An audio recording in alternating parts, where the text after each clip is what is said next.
Saan nga daw ba niya makikita kung nasaan daw ba yung mga naka-block na number doon sa kanyang cellphone? So, ibig sabihin, binlock niya, tapos ngayon gusto na niyang i-unblock pero hindi na niya alam kung paano. So, nangyayari ito guys doon sa mga magjowa na palaging block, unblock, block, unblock, block, unblock.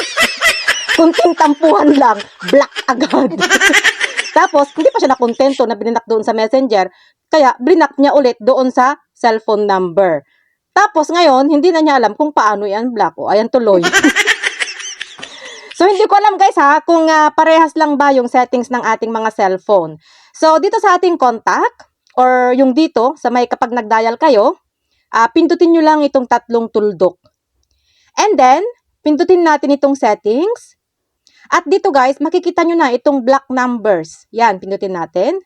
So, nandito na lahat guys yung mga naka-block na numbers. So, para ma-unblock natin, pindutin nyo lang itong mga nandito. Yan.